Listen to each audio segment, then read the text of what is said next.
Hey guys, what's up? My name's Anger Bancho. We're jumping back into our blind playthrough for Chrono Trigger right now on PC. And today we're slowly making our way up through, I guess you'd call it Azala's lair, trying to stop the reptiles from, well, I guess, doing whatever it is they're trying to do. I guess they're trying to, wipe out the humans, or as they refer to it as apes. Last time we kind of got lost. Dungeons like this, in this game, definitely come off as kind of maze-like to me, so it's definitely a little on the annoying side, so to speak. I think we're getting closer to the end of this section of the game right now, which is a blessing, needless to say. Yeah, because now here we go. We got Nizbel here. If you guys remember, we fought Nizbel a little while ago. It doesn't look like we can really go anywhere else. We have to either go through him or what? I am at a loss here. I know that she's right through here, but we have to... Oh! We could have just walked past him the whole time. Okay. I'm feeling incredibly stupid there. I didn't realize we could just, like, walk by him, and now he's gonna get pissed off because we did that.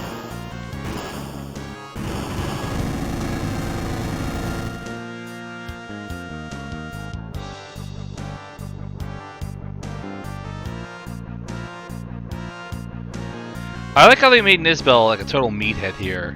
The character didn't have any personality whatsoever in our first encounter with him, and now all of a sudden he's like this meathead jock that, we all know and love. Not really the love part, but I'm gonna guess this fight's gonna be very similar to our previous fight with him, where we want to do the electric shock of... we want to shock him with the electricity and lower his defenses, and then we can start just wailing on him. And we need to maintain the electric shock. So I guess for right now, I don't know if, because we had that issue last time when we fought him, where doing the electric shock didn't really do much when we did it every turn. If you guys remember, we did that previously. We shocked him every turn, and eventually he let the static out and really hurt us here. So we're hoping we don't have that issue here. We're going to use haste though on Chrono to ensure that it doesn't happen. And right now we're just really hoping that we're going to be able to kind of just get through him a lot quicker. We're definitely a lot higher of a level than we were the last time we fought him. I know obviously, we're a higher level, but at the same point in time, he's going to be a higher level. He's going to have more HP, conversely. So it really... yeah, see, the electric discharge. So it doesn't really matter that we were constantly doing it. I don't know why. The logic would say that if we were constantly doing it, it should maintain. It shouldn't be something that kind of just stops us from being able to constantly wail on him, I guess. But if we're doing 600-700 damage here per turn after we hit him with lightning, we should be okay. But remember, his HP went up, so... yeah, we do have to worry about that. And Chrono's going to take some serious damage. So we got to kind of figure out how we're going to balance this all out here. Ayla is a pretty strong fighter type character. She does a lot of damage, and I think we just killed Chrono here. Yeah, Chrono's dead. Ayla and Moral are pretty close. We're going to revive Chrono. We're going to be kind of screwed here. Chrono dies again. We're probably gonna lose this fight here. We're just gonna keep wailing on him. We have to be near the end here. We're gonna heal Moral here first. That's gonna be a priority here. As maintaining the people that are currently alive, they need to make sure that they have as close to full health as possible. But I think we got this. I think we figured out what we're supposed to do here. If we revive, then cure in the same go around here, Chrono should be good. Now we gotta worry about Ayla and Moral's health. They're getting a little low. Let's see. If we cast lightning on him, we should be able to lower his defenses, and we should be able to start wailing on him a little bit here. Like I said, I have no idea what we're doing. I know that this is the same boss that we fought earlier in the game. So we are going to kind of have to follow that same basic formula that we had earlier in the game. But Ooh, Ayla's really hurting right now, and she's probably dead here. Trying to maintain our full party having a pretty good health right now, as well as, I guess we could say, beating this guy. It's going to be a challenge and a half.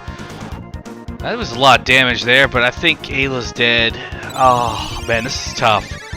And the nice thing is if we do successfully win this fight here, we do have that safe spot, and we have a ton of shelters. We'll be able to use some shelters here in order to heal back up everybody and proceed to. I guess we're gonna have to fight Azalea next. I feel like this is one of those things with these older RPGs, is that we do, when we do play these games, we get to a point, we get to a character like Nizbel who is in all rights a boss. For all intents and purposes, he is a boss, and we go from his fight right into Azalea's, which is what I'm thinking right now, and that's another boss. We don't get that in RPGs anymore, and I know we're getting it really close here. Holy cow! I didn't think Ayla would be able to do that. There we go. We just destroyed Nizbel. Oh, whew. I was kind of getting a little, sweaty there. Thinking about it, whether we are going to do it or not, but we actually were able to do that. That's a decent amount of experience points. Ayla obviously leveling up. We did learn, though, previously that experience points and levels don't really translate to anything in this game. Yeah, your statistics increase, which is fantastic, but in the long run, it doesn't do as much. Your skills are not based on level. We could be level 35 and not have better skills than someone who's level 25, because it all depends on the amount of fighting you do and the amount of skill points you get. It's technical points is what they call it.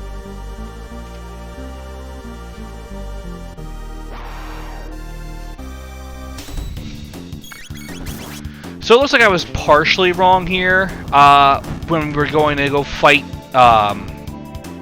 when we wrapped up our Nizbel fight.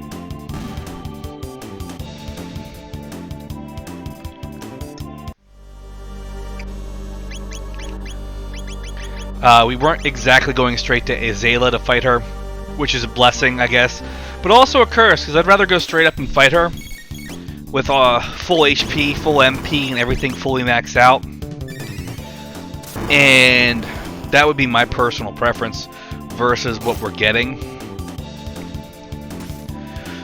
Because we're probably going to end up draining some of our stuff here before we even get to her. Unless, of course, we're blessed with another save spot. If we're blessed with another save spot here, we'll be fine, but I feel like that's not the case. And they keep giving this encounters here, which is all well and good. Don't get me wrong. But Chrono using all of his MP beforehand, ooh, this is going to be very frustrating. And I know that's not what you want to hear. You don't want to be sitting there thinking, oh man, it's going to be very frustrating, but I mean, it is going to be what it is. There's nothing we can really do about it. That's the way the game's designed. So let's hope there's no more I guess we could say encounters coming in, so I guess we can't go through that door, so we're going to have to go over here, get another encounter. And I said this before, this game really is making me want to get into some of these older JRPGs, some that I played years ago that maybe, give it a look at. I've mentioned previously Golden Sun, and I really do have that itch to get into it, and I remember years ago reading, there was that rumor, don't do it, well, at least we did that. Oh, shoot. There was that rumor of a Golden Sun sequel years ago on an actual home console, but nope. Just like there's been rumors of a Chrono Trigger sequel, let alone a Chrono Trigger remaster. I've said this before, so far I'm really enjoying this game. There are just little things I would like to see done differently, which is why I would love to see like a remake or a remaster of this title, but I don't think we're going to get that, which is disappointing to say the least, but I mean, it is what it is. Square obviously has more important things they want to worry about, such as, Final Fantasy VII Remake Part 2, and of course we're talking about also the other one, what was the other one? Final Fantasy 16, whereas, other properties such as Dragon Quest and, a remaster of Chrono Trigger might not be their best course of action, even though they had a rough financial quarter. Rumor has it, though, that the Avengers game, which was released by Square Enix, since we're talking about Square Enix, actually, as of this recording, hurt them by approximately, like, I think it was like $20 to $40 million. They lost because the game wasn't as successful, and I'm sitting here, this is why quality of games really does matter, and you're better off making the game. A quality game takes longer to make and play, like Chrono Trigger here, than you are to make a, just a copy and paste action adventure title like Avengers and not really put your heart into it. I feel games that they put their heart into it do better overall, which is probably why we see like CG Projekt Red be such a successful brand. They had The Witcher 3 and they kept giving us free content for that. And yeah, they did paid DLC, and it was worth it, when you play it. And then Cyberpunk 2077, because of The Witcher 3 success, everyone was looking forward to Cyberpunk 2077. And I'm not gonna lie, like, when you put forth quality content, people are gonna be more open to buying the game, even before anything happens. And that's the problem with some of these companies, is they don't really have that. I guess we could say that high quality content sometimes. And Square Enix used to be that company that made a lot of quality titles where you would know that every game was going to be good. Right now, we're still making our way up this castle. We got lost, obviously. We fell down. I guess we fell down a flight of stairs here, and it was annoying and frustrating. And this is why I don't like. Which is part of the reason why I wish we had a 3D graphical upgrade of this game, because the fact is, like, it would be less confusing. Like, the Final Fantasy VII Remake was was a pretty solid game. My only complaint about that was it was a portion of the game turned into a full game. And yeah, I put like 60 hours in that thing, but I don't know. I can't wait to see what. As of this recording, we're getting near the end of the year, and at the end of every year, Sony, PlayStation does that, your top played games of 2020. I am curious to see what my top played games are. I already know. Number one, I looked at it. My PlayStation 5 showed up, set it up. You can see it actually shows you. I don't know if it goes based on your most recent playthrough or total overall playtime, because some of it's a little messed up. It said that he played Marvel's Spider-Man for 15 hours, which doesn't sound right. It sounds right for the most recent playthrough we did, which is fine.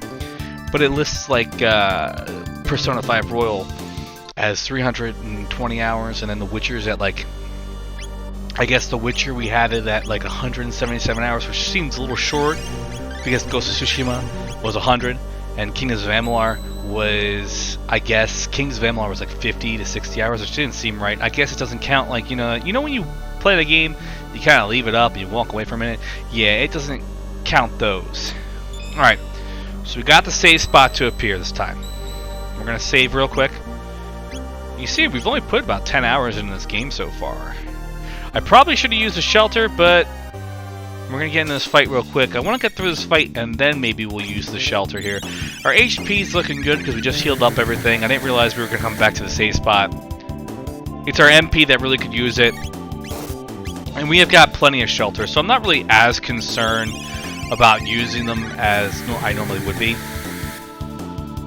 And this fight, pretty simple. Short turn. Of course, Marl uses ice too, and, that's a waste. And of course, the save spot disappears, so we're kind of screwed. Now Yep, we messed up. We did not walk that line the right way. Very infuriating from my perspective here, because I'm not very good. I'm trying to just walk this straight line, and you're playing a two-dimensional game with a PlayStation 4 controller plugged into your USB port. You should be using the D-pad for more precision walking. But of course, we're not doing that. You can call me stupid. Whatever you want to say to make me feel like that's the case. But, it It is what it is. So we gotta go back through all these fights again. We're gonna blow through our MP and all that fun stuff. But the nice thing about going through all these fights again is we're getting more TP with tech points, which is great because maybe we'll get closer to getting new skill points. Obviously, this is where it's really important to kind of switch out your party, because if we're using the same party members, by the end of the game, people outside of your party, I've noticed, gain experience points as well. They'll level up with you as well. So if Chrono's level 31, the rest of your party is going to be somewhere in that ballpark area, be it 29, 30, 28, somewhere in that area if they're in your back party, essentially. They'll get the experience points as well and level up. The game won't tell you because of the fact that they're not being used. The one thing they don't get is the TP. They don't get the tech points. The tech points are the most important thing. Yes, being a higher level with the experience points is great, but if you're a level 47 and you have like the tech points of a level 20 character, you're not going to be doing pretty well later in the game. So the best case, and not the best case scenario, but a good idea is to kind of switch out party members. We want to make sure that we're kind of using everybody throughout our time playing this game. Another option would be to an option would be for us as a whole to kind of go find a special area in the game and grind out some levels. There are areas where you can easily grind out some levels and tech points and kind of switch out characters till you get to where you want. And of course, we messed up with that previous room with our save point to use shelter here. So now we're going to have to fight Azela here. Presumably this is what we're doing right now, without having filled up our HP and our MP. So this is going to be a frustratingly fun fight.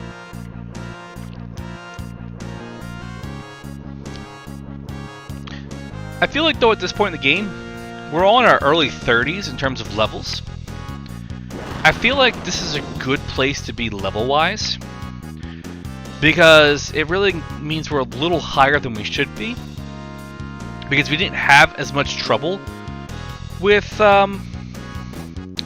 Nizbel that last fight, but you know, we might have trouble now. And obviously this guy Azela just kind of ran away. I wonder what the Triceratopper is. I'm really curious. We're gonna take a look. Let's see what the equipment here is. No. Ah, it's a helmet. Okay, that's actually pretty cool. I can imagine what that thing looks like, though. I think it probably looks pretty cool too, pretty dope, right? My issue is games like this where they're very limited in their graphical capacity. They're not going to show you what the armor looks like. And I know some games they do that. They show you different armors. In other games they don't do that at all. This is obviously one of them.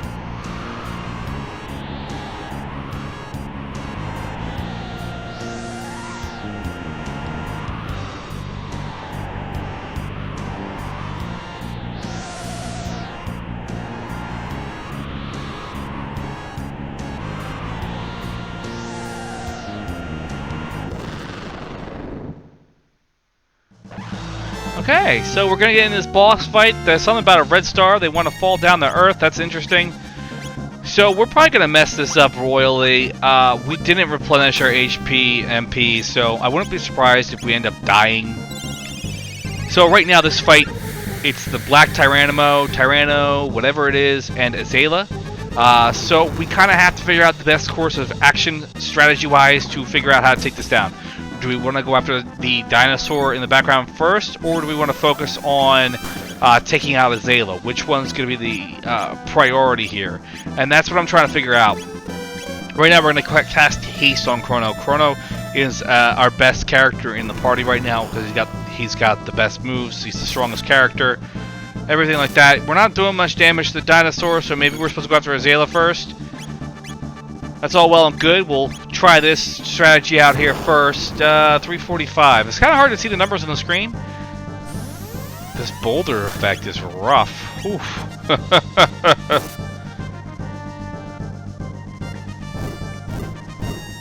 I'm trying to figure out the strategy for this, because we're not really doing much damage to Azela here.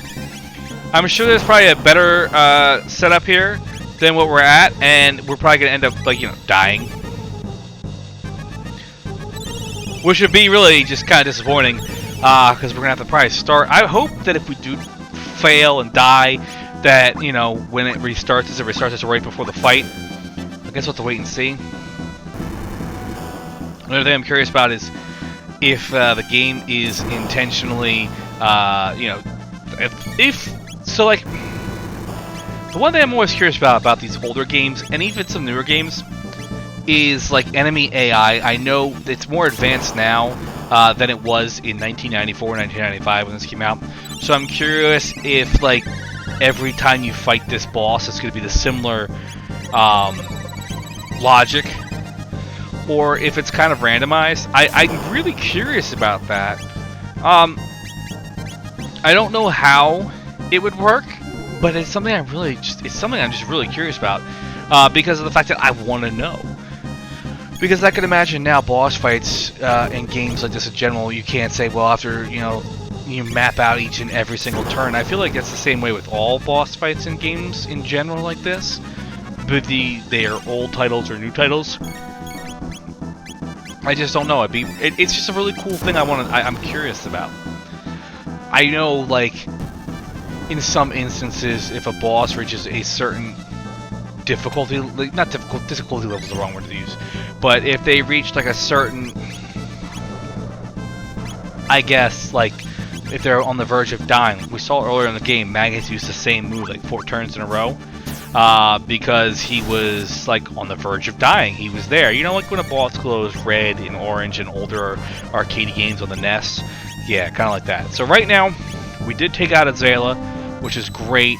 So I don't know what's going to happen now, if we're going to have like a certain amount of time to take down the Tyrannimo. Is that what it's called? Tyranno? It doesn't tell us what it's called, but, you know, take down this T-Rex looking thing. I feel bad. It's like it didn't do anything wrong. It just listens to Azala. But we kind of got to be careful because he's counting down, which means he's probably getting ready to do a massive damage attack. The nice thing is, without Azala, our damage has gone up. We can actually hurt him now, and now that he's down to 1, I bet you the next turn he's going to mess us up. We keep doing about 800 damage per turn, which is actually pretty solid here. Kind of waiting to see how much damage we all take. 200 plus damage. We're going to use Aura Whirl here. That'll give us all a little bit of HP back, which is great, not gonna lie. We weren't actually in that bad shape, but we were in a rough enough shape that we really should have done that, which is great. Now we're gonna go back to our regularly scheduled programming here of just trying to... Ooh, that didn't do much damage.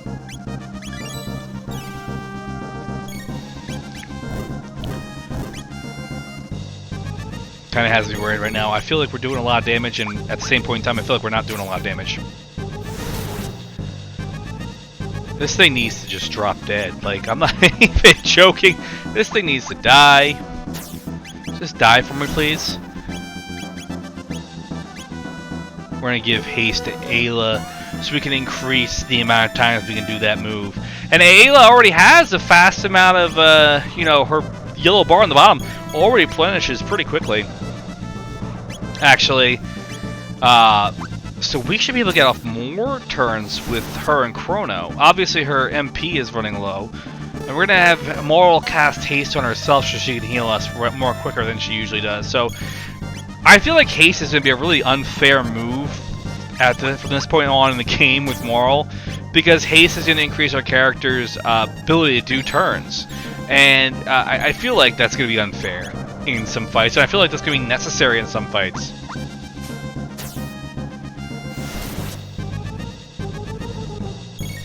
And looks like he's getting ready for his next big attack. Can we get him out? Can we take him out? That did more damage than I expected it to. Moral's 100 damage there. That was another 1,000 damage and he's not out. Alright. This is probably going to kill one of us. I'm going to guess Moral. So now we're down to just Ayla and Chrono. So now we're going to have to kind of just pray. Hope and pray that our moves are gonna, you know, we'll be able to beat him before all of our stats go down. Let's see. He's still going strong, guys. He's still going strong. Oh my. This is rough. This is getting really stressful here. We don't have enough MP to do raids, which is not good. We're kind of trying to keep ourselves alive here, constantly switching out items and everything like that.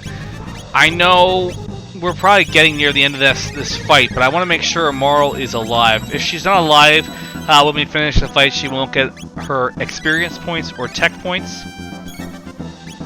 So now we should be able to do Falcon Strike here. We should be getting near the end of the fight. I really hope we are. No, not yet. He's counting down. This is it. If we actually don't, we need to survive this attack from him. Because if we don't, we're kind of really screwed right now. Let's see, this should do it. This should do it. I haven't been keeping track of how much HP we've been taking down. He's gonna get us again. Let's get him before he gets down to 0. This is why haste is such an imperative move here, because it allows us to kind of just continually get these moves in. There we go. We got the 1,800 experience points, 25 tech points, Chrono leveling up. So that was the most important thing, is that we were able to actually like quickly go through that. And somehow Azala's still alive? What is going on?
A little bit of interesting plot development there. Lava is coming from space. La meaning fire, Vos meaning big, so they're interpreting it as being big fire. That's where the name comes from. And obviously, the logic is that essentially it's going to cause the next great ice age, or the ice age, which might explain that it's a very long ice age. If we're going from 65 million BC to 12,000 BC, which is interesting. I don't know why they're calling it BC and AD though, other than, you know, to keep in line terms with what we refer to the years as. But at the same point in time, is there really a reason for it to be called BC and AD based on their history? I don't know. It could just be an easy way to identify it. I like how Ayla's trying to save Azala, but Azala's like, nope.